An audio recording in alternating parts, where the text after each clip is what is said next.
নমস্কার বন্ধুরা, আমার ছোট্ট চ্যানেলে আপনাদের সবাইকে স্বাগত জানাই। আজকে রান্না করব বুগের লাবড়া। সামনে কালী পুজো। কালী পুজোতে আপনারা যদি ঘরে মায়ের সামনে ভোগ দিতে চান, এভাবে ঘরে সুন্দর করে কিন্তু লাবড়া আপনারা তৈরি করে দিতে পারবেন। আর লাবড়া কেন এত স্বাদ হয় আপনারা ভিডিওটা পুরোটা দেখবেন, আশা করছি ভালো লাগবে। ভোগের লাবড়া কিন্তু অনেকটাই বন্ধুরা সুস্বাদু হয়। কি কি দিলে ভোগের লাবড়াটা স্বাদ হয় আপনারা দেখবেন। আর আমি এখানে কিছু পছন্দ অনুযায়ী সবজি নিয়েছি। এখানে পুঁই শাক নিয়েছি, পুঁই শাকের পাতাগুলিও নিয়েছি, বেগুন নিয়েছি, অনেক ধরনের সবজি এখানে নিয়েছি। আপনারা আপনাদের পছন্দ অনুযায়ী কিছু সবজি এখানে নিয়ে নিতে পারেন। বুকের লাবড়াতে আমি কি কি দেই ভিডিওটা পুরোটা দেখবেন। আর চ্যানেলে যদি নতুন বন্ধু হয়ে থাকেন আমার চ্যানেলটিকে সাবস্ক্রাইব করে পাশে থাকবেন। প্রথমে আমি একটা চুলায় কড়াই বসিয়ে দিলাম, এর মধ্যে পরিমাণ মতো সর্ষের তেল দিয়ে দিলাম। পরিমাণ মতো সর্ষের তেল দিয়ে কিন্তু লাবড়াটা করছি। আপনারা কিন্তু সর্ষের তেলের মধ্যে কিন্তু ঘিও ব্যবহার করতে পারবেন। ফোড়নে আমি প্রথমে দুটো শুকনো লঙ্কা দিয়ে দিলাম। বন্ধুরা, আপনাদের হাতের কাছে যদি তেজপাতা থাকে তেজপাতাও দিতে পারেন। আমার হাতের কাছে কিন্তু আজকে তেজপাতাটা নেই, তাই আমি দিতে পারিনি। এখানে আমি অর্ধেকটা নারকেল এভাবে কুচি করে কেটে নিয়েছি। বন্ধুরা, ভোগের লাবড়াতে কিন্তু নারকেল দিলে খুব সুস্বাদু হয় খেতে।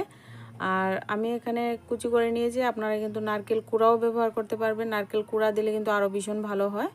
তো আমি আজকে কুচি করে ব্যবহার করছি। শুকনো লঙ্কাগুলিকে ভালো করে লাল করে একটু ভেজে নিয়েছি। এবার এখানে ব্যবহার করছি আমি পাঁচফোড়ন। আর পাঁচফোড়নের সঙ্গে বন্ধুরা বেশিরভাগ কিন্তু আমি এখানে মৌরিটা ব্যবহার করেছি। আপনারা কিন্তু মৌরির পরিমাণটা একটু বেশি দেবেন। আমি কিন্তু এখানে গোটা মৌরি দিয়েও কিন্তু রান্নাটা করা যায়। তো মৌরির সাথে আমি পাঁচফোড়ন মিশিয়ে কিন্তু ফোড়নে দিয়ে দিলাম। এবার ফোড়ন থেকে একটা সুন্দর গন্ধ বেরিয়েছে। এবার আমি এখানে দিয়ে দিচ্ছি পরিমাণ মতো বাদাম। বন্ধুরা, ভোগের লাবড়াতে দেখবেন বাদাম, নারকেল অনেক কিছু দিয়ে থাকে। তো বাদামটা যদি থাকে আপনারা অবশ্যই দেবেন। ভোগের লাবড়াতে কিন্তু বাদাম দিলে ভীষণ ভালো লাগে খেতে। তো এবার কিন্তু আমি কিছু পরিমাণ বাদাম এভাবে লাল করে ফোড়নে ভেজে নিয়েছি। নারকেল কুচিটাও দিয়ে দিলাম, নারকেলটাকেও ভেজে নেব। আর নারকেল ভাজার পরে কিন্তু খুব সুন্দর একটা টেস্ট আসে, তার জন্য ভেজে একটু ব্যবহার করবেন। ফোড়নে দিয়ে দেবেন। নারকেল কুড়াটা যদি দিতে চান তাহলে কিন্তু ফোড়নে এভাবে দিয়ে দেবেন, দিয়ে একটু ভেজে নেবেন। এবার নারকেল আর বাদামটা এইভাবে ভেজে নিয়েছি। এবার এখানে দিয়ে দেব আমি প্রথমে আমি কিন্তু যে সবজিটা দেব সেগুলি কিন্তু একটু শক্ত টাইপের সবজি। সেগুলি আমি প্রথমে দিয়ে দিচ্ছি। আলু, পেঁপে, কাঁকরোল আর কুমড়োটা প্রথমে আমি দিয়ে দিয়েছি। এবার কিন্তু একটু ফোড়নের সঙ্গে ভেজে নেব। আর বাকি সবজিগুলি আমি একটু পরে দেব। সেগুলি কিন্তু একদম নরম সবজি, দিলেই দেখবেন গলে যাবে, তার জন্য একটু পরে দেব। এবার কিন্তু আমি কিছু সময়ের জন্য ঢেকে দিয়েছিলাম বন্ধুরা। তো একটু ঢাকনাটা উঠিয়ে এবার নাড়াচাড়া করে নিচ্ছি।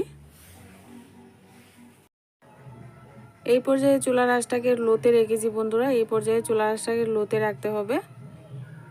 এবার আমি বাকি সবজিগুলি এখানে অ্যাড করব।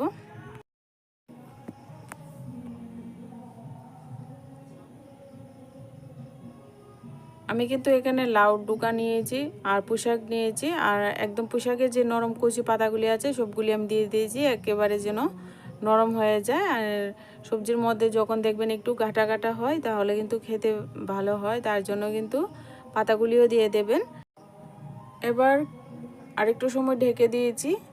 এবার ঢাকনাটা তুলে আবারও নাড়াচাড়া করে নেব।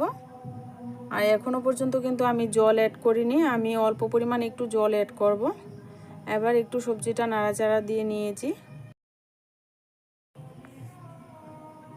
এবার আমি এখানে অ্যাড করব কাঁচা লঙ্কা আর আদা বাটা।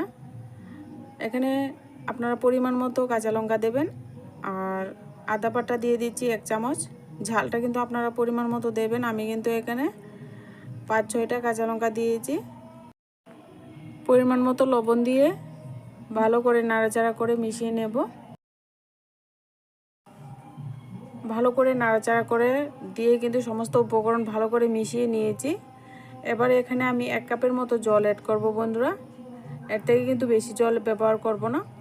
আর সবজির যে জলটা উঠবে সেটা দিয়ে কিন্তু রান্নাটা করব। পরিমাণ মতো জল দিয়ে পরিমাণ মতো হলুদ গুঁড়ো দিয়ে দিলাম।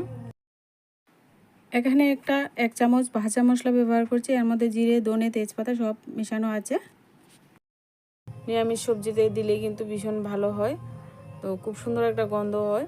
তো এবার সমস্ত উপকরণ ভালো করে নাড়াচাড়া করে দিয়ে মিশিয়ে নিচ্ছি। এবার ভালো করে সমস্ত উপকরণ ভালো করে মিশিয়ে নিয়ে আবারও কিন্তু ঢেকে রান্নাটা করব। তো এবার ঢাকনা দিয়ে ঢেকে একটু পর পর কিন্তু ঢাকনাটা খুলে আবার নাড়াচাড়া করে দেব, আবার ঢাকনাটা খুলে আবার ঢাকনাটা দিয়ে দেব। এইভাবে করে 1-2 বার কিন্তু নাড়াচাড়া করে দিয়েছি বন্ধুরা আমি। আর দেখুন বন্ধুরা, সবজিটাও কিন্তু একেবারে সিদ্ধ হয়ে গেছে। আর দেখুন একদম কিন্তু কমে গেছে, অনেকটাই কমে গেছে কিন্তু সবজি। এবার খুন্তি দিয়ে নাড়াচাড়া করে কিন্তু সবজিটাকে এভাবে একটু ঘাটা ঘাটা করে নেব। একটু লাবড়া দেখবেন, একটু ঘাটা ঘাটা হলে ভালো লাগে খেতে। এভাবে কিন্তু এভাবে একদম একটু সবজিটাকে ভেঙে দেবেন, যেগুলি নরম সবজি আছে সেগুলিকে একটু ভেঙে ভেঙে দেবেন। এতে করে সবজিটা কিন্তু একটু নরম নরম হয়ে যাবে, দেখতেও ভালো লাগবে, খেতেও ভালো লাগবে। তো এবার আরও একটু সময় রান্নাটা করব। এবার এখানে পরিমাণ মতো চিনি দিয়ে দিচ্ছি। নিরামিষ সবজিতে কিন্তু একটু চিনি দিলে ভীষণ ভালো লাগে। এটা কিন্তু মিষ্টি মিষ্টি হবে না, একটু স্বাদের ব্যালেন্স হবে, ভালো লাগবে। তার বুগের লাবড়াতে কিন্তু একটু মিষ্টি মিষ্টি হলে আরও ভীষণ ভালো লাগবে।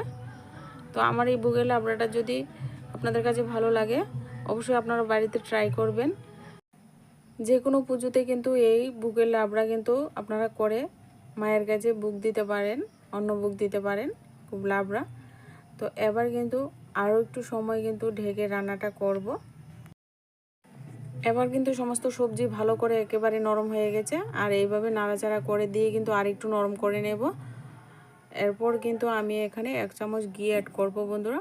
আর এই ঘি দিলে কিন্তু ভীষণ ভালো হবে, এই বুগের লাবড়া খুব সুন্দর একটা গন্ধ বেরোবে। কিন্তু ঘি দিয়ে কিন্তু আপনারা পুরনেও দিতে পারেন ঘিটা। আমি কিন্তু লাস্টে এভাবে 1 চামচ ঘি এখানে দিয়ে দেব। এবারে এখানে আমি 1 চামচ ঘি দিয়ে দিলাম। আপনারা কিন্তু আপনাদের পরিমাণ মতো ঘিটা দিতে হবে। যদি সবজি বেশি হয় তাহলে কিন্তু আরেকটু ঘি দিতে হবে। তো এখানে আমি অল্প পরিমাণে সবজি করেছি, তার জন্য 1 চামচ ঘি দিয়ে আবারও ভালো করে নাড়াচাড়া করে মিশিয়ে দিয়ে কিন্তু ঢেকে দেব। আর চুলার আঁচটাকে একেবারে বন্ধ করে দেব। 5 মিনিটের জন্য ঢেকে দিয়ে রাখবো। 5 মিনিট পর কিন্তু আমি পরিবেশন করে নিচ্ছি। আজকে ভিডিওটা এই পর্যন্তই, দেখা হচ্ছে নেক্সট ভিডিওতে।